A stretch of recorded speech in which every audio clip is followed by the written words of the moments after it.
여러분 안녕하십니까? 포항 MBC 뉴스데스크입니다. 경북의 해상 관문인 포항 영일만항의 물동량이 심각한 수준까지 줄었습니다. 코로나와 러시아 우크라이나 전쟁 등 외부 변수 때문인데요. 다시 활성화시킬 수 있는 방법은 없을까요? 이규설 기자가 고민해봤습니다. 전 세계를 덮친 코로나19 팬데믹, 그리고 지난 2월에 시작된 러시아 우크라이나 전쟁. 예상하지 못했던 이 두 사건은 나비 효과가 되어 포항 영일만항을 초토화시켰습니다. 2017년부터 조금씩 회복되던 물동량은 코로나19의 영향으로 내리막길로 돌아섰고 올해 상황은 더 심각합니다. 영일만항 전체 컨테이너 물동량의 43%를 차지하던 마츠다 자동차의 러시아 수출이 전면 중단됐고 실어 나를 물건이 없어 지난해 5월부터는 영일만항 인입철도를 오가던 화물 열차도 멈췄습니다. 1,700억 원짜리 철도가 놀고 있는 겁니다.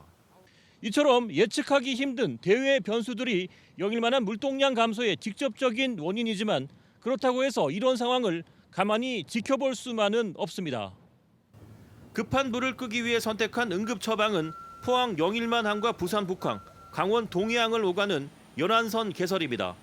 이렇게 되면 현재 6개국에 한정되어 있는 영일만항의 정기 항로가 여러 나라로 확장돼 물동량 증가를 기대할 수 있습니다. 철도 화물 확보에도 힘을 쏟고 있는데 빠른 시일 내에 영일만항 인입철도 운행이 재개될 수 있을 것으로 예상됩니다. 국제 물류뿐만 아니라 부산항이라든지 동해항을 통한 그런 연안 물류도 유치를 해가지고 항로가 다각화되도록 그렇게 노력을 해나갈 계획입니다. 아울러 살아있는 러시아 대게를 영일만항을 통해 직수입할 수 있도록 활어보세 장치장을 만들고 커피 원두와 견과류를 러시아와 중국에 수출하는 방안도 검토 중입니다. 왜냐하면 중국 동북 삼성에선 최근 수입식품 수요가 급증하고 있는데 영일만항을 통하면 인천항에 비해 물류비가 저렴하기 때문입니다. 우리 시에서는 이를 타개하기 위해서 새로운 물동량 창출과 더불어 항만 인프라의 조기 확충을 위해서 현재 노력을 집중해 나가고 있습니다. 영일만항은 포화 상태인 부산 울산항에 비해 상대적으로 확장이 수월하고 포항이 가진 R&D 인프라를 활용하면 다른 항만과 차별화되는 스마트 항만을 구축할 수 있습니다.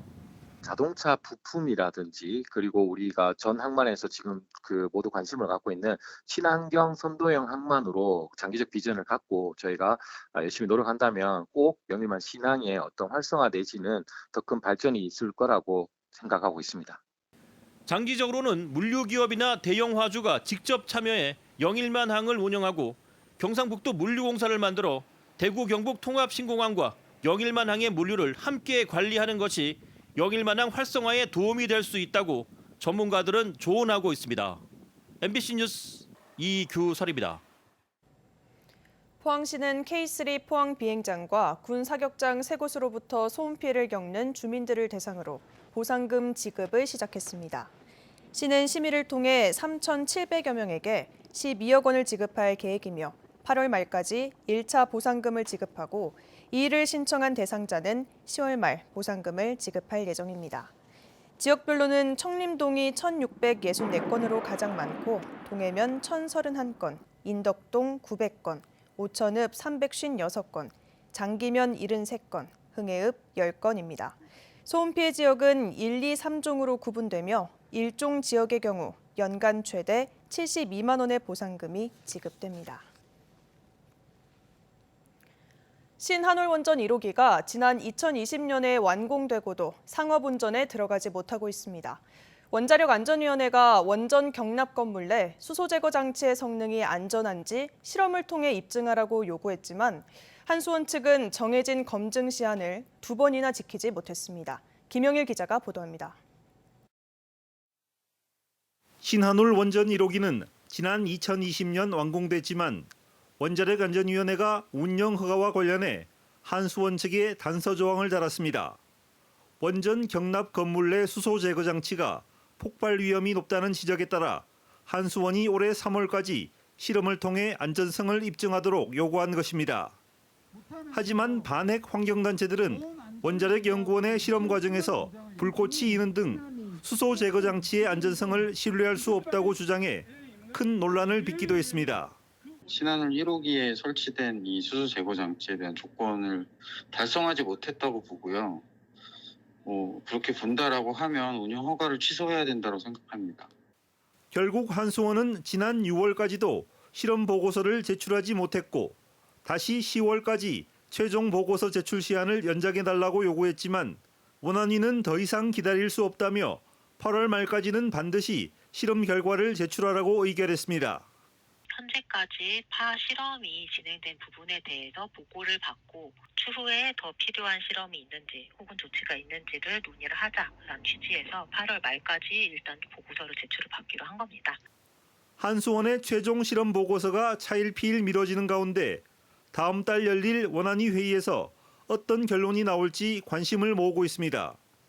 불꽃이 튀는 문제가 다시 확인이 되었고 파가 제대로 된 성능에 적합하지 않다면 전부 다 교체하고 1년째 수소 제거 장치에 대한 안전성이 제대로 입증되지 못하면서 수조 원을 들인 신규 원전이 상업 운전도 하지 못한 채 무용지물이 되고 있습니다.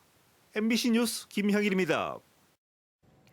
농협 경북지역본부는 영덕 영해농협과 북영덕 농협이 조합원 투표를 통해 합병을 의결했다고 밝혔습니다.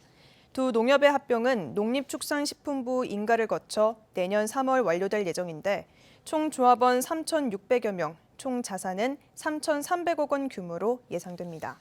농협중앙회는 합병 농협의 경영 안전과 시너지 효과를 위해 520억 원의 무이자 자금을 지원하고 합병 부실액도 보전할 예정입니다. 한편 나물진 농협과 평해 농협도 지난 4월 합병을 의결했습니다. 포항시가 80억 원을 들여 건조한 다목적 행정선 연호새우호가 오늘 거제 아시아 조선소에서 진수식을 가졌습니다. 130톤급 중형 관공선인 연호새우호는 현재 운용 중인 29톤급 소형 어업지도선의 대체 선박으로 앞으로 어선 안전조업 지도 외 불법 어업 단속 업무 등을 수행하게 됩니다. 진수식에서는 포항 시민을 대표해 박희정, 김민정 포항시 의원이 진수줄을 직접 도끼로 잘라 처음으로 배를 바다에 띄웠습니다. 포항시가 신규 자원순환 종합타운 조성을 추진하기로 했습니다. 오는 2025년까지 입지를 선정하고 현 매립장이 포화 상태가 되는 2035년부터 본격 가동에 들어간다는 계획입니다. 그러나 대상 예정지의 주민 동의를 이끌어내기까지는 상당한 어려움이 예상됩니다. 현재 포항에서 발생하는 가연성 폐기물은 남구 호동의 생활 폐기물 에너지화 시설에서 소각하고 있으며 불연성 폐기물은 인근 호동 2 매립장에 매립하고 있습니다. 경북 동해안은 산발적으로 약한 비가 내리고 있습니다. 내일은 오늘보다 더 많은 비가 예보돼 있는데요. 모레까지 5에서 80mm의 비가 오겠습니다. 조주경 기상캐스터입니다. 오늘은 흐린 하늘에 약한 비가 내렸다 그쳤다를 반복했습니다. 내일도 우산 챙기셔야겠는데요. 오늘보다 많은 양의 비가 예보됐습니다. 내일 새벽부터 비가 내리기 시작하겠고요. 경북 동해안에는 오전 중으로 전 지역으로 확대되겠습니다. 비는 모레까지 길게 이어지겠습니다. 예상되는 비의 양은 포항과 경주 5에서 40, 영덕과 울진, 울릉도, 독도는 최고 80mm가 내리겠습니다. 하늘이 흐린 탓에 오늘 종일 선선했는데요. 포항의 한낮 기온은 24.8도에 그쳤습니다. 내일도 비가 내리면서 기온은 비슷하겠습니다. 얇은 겉옷도 챙겨주시면 좋겠습니다. 이어서 내일 기온 보겠습니다. 내일 아침 기온은 18도에서 21도 분포로 오늘보다 2도에서 3도가량 높게 시작하겠고요. 한낮 기온은 영덕과 울진 22도, 포항 24도, 경주 25도 선에 머물면서 낮 기온은 오늘보다 1도에서 3도가량 낮겠습니다. 울릉도와 독도의 아침 기온은 울릉도 21도, 독도 23도로 시작하겠고요. 한낮에는 23도에서 25도까지 오르겠습니다. 동해바다의 물결은 0.5에서 최고 2m로 잔잔하게 일겠습니다. 이번 비는 모레 저녁부터 그치기 시작하겠고요. 포항과 경주는 밤까지 길게 이어지는 곳이 있겠습니다. 날씨였습니다. 환경부는 추석 명절을 앞두고 전국의 지자체들과 함께 명절 선물 과대 포장을 집중 단속한다고 밝혔습니다. 생산이 완료된 제품이나 수입된 제품을 합성수지 재질의 필름이나 시트로 재포장하는 것을 금지하는 등 제품의 포장 횟수가 가다하거나 제품의 실제 크기에 비해 포장이 지나친 경우를 집중 단속해 최대 300만 원의 과태료를 처분합니다. 환경부는 지난해 추석에는 11,000여 개 제품을 단속해 39개 제품에 과태료를 부과했고 지난 설에는 55건을 적발해 27개 제품에 과태료를 부과했습니다. 포스텍 화학공학과 이기라 교수 연구팀이 성균관대 연구팀과의 공동 연구를 통해 원하는 빛만 골라서 반사할 수 있는 반사경을 개발했습니다. 연구팀은 이번 기술을 정밀 반도체 공정이나 고해상도 디스플레이 기술 등에 활용할 수 있다고 밝혔습니다. 이번 연구 성과는 국제학술지 어드밴스드 머티리얼스에 최근 게재됐습니다. 울릉도의 대표 축제인 오징어 축제가 저동항 일대에서 지난 27일부터 오늘까지 사흘간 개최됐습니다. 이번 축제에서는 오징어 맨손 잡기, 바다 미꾸라지 잡기 등 체험 프로그램과 피대기를 활용한 피맥 축제 등 다양한 행사가 펼쳐졌습니다. 울릉 오징어 축제는 코로나19 여파로 3년 만에 열렸는데 관광객 유치와 지역 경제 활성화에 큰 도움이 될 것으로 기대됩니다. 경북교육청은 경북도 내 학교와 교육기관 840여 곳을 대상으로 중대재해 예방을 위한 점검에 나섭니다.